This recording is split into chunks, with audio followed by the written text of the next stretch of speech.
O livro de Jonas, uma história subversiva sobre um profeta rebelde que odeia a Deus por amar os seus inimigos. Jonas é diferente dos profetas do Antigo Testamento porque, tipicamente, eles são coleções das palavras de Deus que foram faladas através do profeta. Mas este livro não se concentra nas palavras do profeta. Pelo contrário, é uma história sobre um profeta realmente mau e desagradável. Jonas aparece apenas uma outra vez no Antigo Testamento.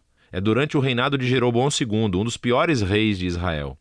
E Jonas profetizou em seu favor, prometendo que venceria uma batalha que recuperaria todo esse território na fronteira norte de Israel. É importante saber que o profeta Amós também confrontou Jeroboão, e através dele, Deus reverteu especificamente a profecia de Jonas, prometendo que Jeroboão perderia todos esses territórios, porque ele era um rei terrível.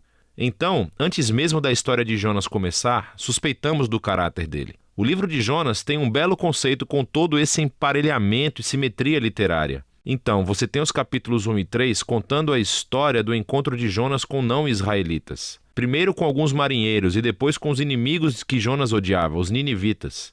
E cada parte mostra um contraste cômico entre o egoísmo de Jonas e a humildade e arrependimento dos pagãos. Os capítulos 2 e 4 contêm orações de Jonas. Uma é uma oração de arrependimento. E a outra é uma oração onde Jonas ataca a Deus por ele ser muito bom.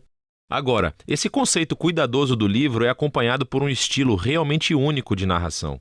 A história está cheia de todos esses personagens estereotipados que, ironicamente, fazem exatamente o oposto do que você acha que eles fariam. Então, você tem o profeta, o homem de Deus, que se rebela e odeia o seu próprio Deus. Você tem os marinheiros, que são supostamente imorais, mas, na verdade, eles têm corações suaves e arrependidos e se voltam para Deus em humildade. Você tem o rei do império mais poderoso e sanguinário do planeta, e ele se humilha diante de Deus por causa do sermão de 5 palavras de Jonas, e até as vacas do rei se arrependem. Esse tipo de história se encaixa no que hoje chamaríamos de sátira. Essas são histórias sobre figuras conhecidas que são colocadas em circunstâncias extremas, e elas usam humor e ironia para criticar a sua estupidez e as suas falhas de caráter. Vamos nos aprofundar e ver como todas essas peças se encaixam. A história começa quando Deus fala com Jonas e o encarrega de pregar contra o mal e a injustiça em Nínive, a capital do Império Assírio, o inimigo cruel de Israel. Mas, em vez de ir para o leste, para Nínive, Jonas vai na direção oposta, entrando em um navio que vai para tão longe quanto possível, para Tarsis. Agora, a grande questão aqui é, por que Jonas foge? Ele está com medo? Será que ele simplesmente não gosta de ninivitas e não foi nos dito ainda? Então, o homem de Deus tenta fugir de Deus. E ele embarca em um navio cheio de marinheiros pagãos, e entra no casco do navio e adormece. Então Deus envia uma enorme tempestade para acordar o seu profeta, enquanto, ironicamente, os marinheiros no convés estão bem atentos para tudo o que está acontecendo. E eles conseguem discernir que há um poder divino em ação aqui. Então eles lançam os dados e descobrem que Jonas é o culpado. Então eles pediram a Jonas que se explicasse. Jonas falou um monte de bobagens religiosas. Ele diz, sim, sou hebreu e adoro o Senhor, o Deus que fez o mar e a terra seca. Esse cara deve estar brincando, não é mesmo? Deus fez o mar e a terra seca e Jonas é burro o suficiente para fugir desse Deus escondendo-se dentro de um barco? E quando os marinheiros perguntaram a Jonas o que eles deveriam fazer, ele diz, podem me matar, certo, me atirem ao mar. O que parece meio nobre no princípio, até que você percebe que isso era, na verdade, uma atitude completamente egoísta. Quer dizer, que melhor maneira de evitar ir a Nínive? Então ele coloca o seu sangue nas mãos de marinheiros inocentes, tentando forçá-los a matá-lo. Eles estão relutantes, é claro, e se arrependem diante de Deus, mesmo quando o atiram ao mar. A tempestade desaparece, e eles acabam temendo o Deus de Israel. E, ao contrário de Jonas, eles realmente adoram a Deus. Mas Deus frustra os planos de Jonas de escapar de Nínive. À medida que Jonas afunda, Deus providencia um túmulo molhado e estranho para ele. O estômago de um peixe grande. Agora, é claro, em circunstâncias normais, isso seria a morte certa. Mas nessa história, tudo está de cabeça para baixo. E assim, a morte submarina de Jonas se torna na sua passagem de volta à vida. Apertado no estômago dessa besta, Jonas profere uma oração, onde ele nunca pede perdão, mas agradece a Deus por não abandoná-lo. E ele promete que obedecerá a Deus daí para diante, não importa o que aconteça. E a resposta de Deus é bastante cômica. A baleia vomita Jonas de volta à terra firme. Então, mais uma vez, Deus manda Jonas ir pregar em Nínive, e Jonas obedece. Dizem-nos que Nínive era uma cidade gigantesca, levaria dias para percorrê-la. Então Jonas chega, e aqui está a sua mensagem. Dentro de 40 dias, Nínive será subvertida. São 5 palavras em hebraico.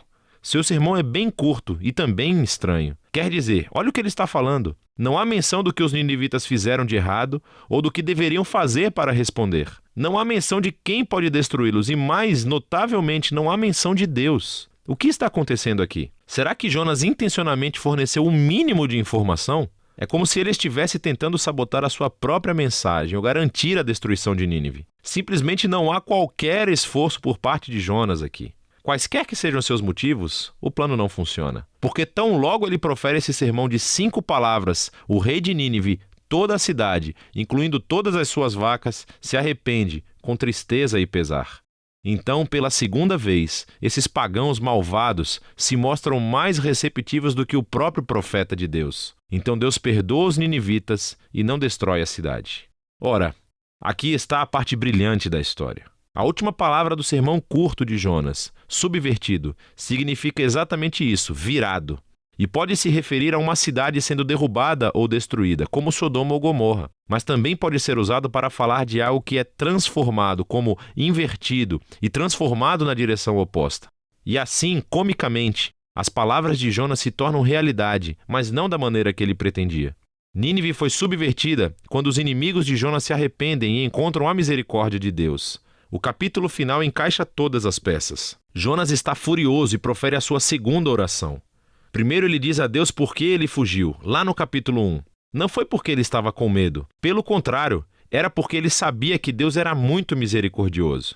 E isso é ótimo. Jonas realmente cita a própria descrição que Deus faz de si mesmo no livro de Êxodo e a joga na cara de Deus como um insulto. Ele diz que sabia que Deus é compassivo e que encontraria um meio de perdoar esses ninivitas horríveis. Dá para ouvir o desgosto na voz de Jonas. Jonas então interrompe a conversa e ora para que Deus o mate ali mesmo. Ele prefere morrer do que viver com um Deus que perdoa os seus inimigos. Para a sorte de Jonas, Deus não obedece e simplesmente pergunta se a ira de Jonas é justificada. Jonas ignora a pergunta e sai da cidade para acampar em uma colina próxima, esperando para ver o que pode acontecer. Quem sabe os ninivitas se arrependam do seu arrependimento e acabem sendo destruídos. Mas o que acontece a seguir é muito estranho.